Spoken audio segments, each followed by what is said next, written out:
dito sa trees. And very exciting nga kasi magsiswimming naman kami ngayon. Bigla nga kasing nakatulog tong si Baby Bunso kaya naiwan namin sila dito sa loob ng condo. Well, kami ni Mabi ay pupunta naman doon sa swimming pool. Excited na nga mag-swimming si Mabi dahil kahapon pa nga siya nangungulit na mag-swimming daw kami. And look nyo naman ang lola ninyo, ready na ang swimming outfit. Pero dahil nga ang daddy nyo ay napakahigpit, pinagpalit niya ako ng damit. Pero pinush ko kasi sabi ko idodoble ko na lang.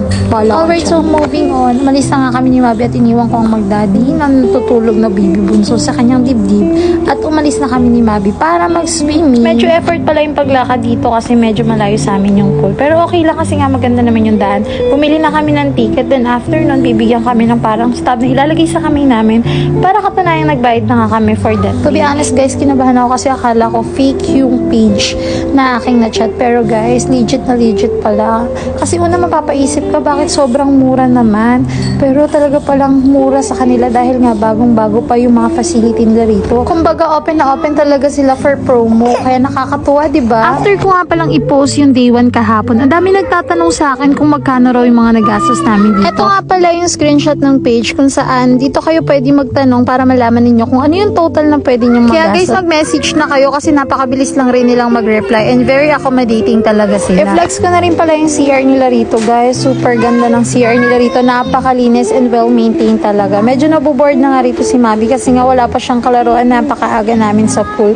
Kaya ang sabi niya, Mami, ayoko muna mag-pool kasi nga may show ko. Kaya uupo muna ako kaya dito. Nga hinayaan ko muna siya dyan magtatatalon, maghihiga at bahala siya kung anong gusto niyang gawin. And yun, finally may nakita na siya at may natanong na siya isang babaeng medyo matanda sa kanya. Pero ang sabi niya, Mami, gusto ko siya kalaro.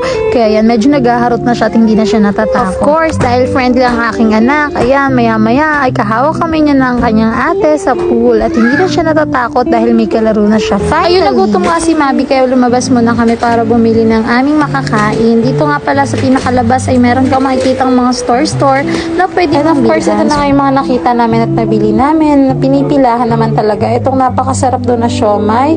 And ito kahapon yung chicken pastel na binili ko. Sobrang sarap niya talaga guys. Oh, ayan, dahil nga first time ni Baby Bunso na maligo dito sa swimming pool, ay excited na kami makita siyang magkakakaw-kaw na water talaga. Nakabihis na nga rin si Daddy para maligo. And of course, tinatansya niya pa kung kaya niya bang languyin yung kiddie pool or hindi.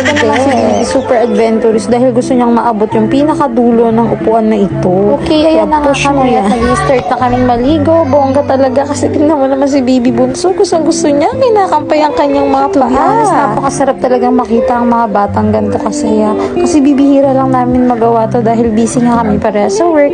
And at the same time, kailangan din na may mga pagitan dahil magbilis magkasakit ang Saglit mga nga lang bagets kami nag-swimming at maya-maya nga ay uuwi na kami dahil check out na namin. Super enjoy tong araw na to. Bonggang-bongga talaga. Thank you, Lord. At doon na nga natatapos ang masasayang araw namin dahil mag-extend naman kami ng masayang araw sa next naming destination. Thank you, Lord. Sana gabayin niyo po kami sa aming pag-uwi. Thank you guys for watching. God bless you all.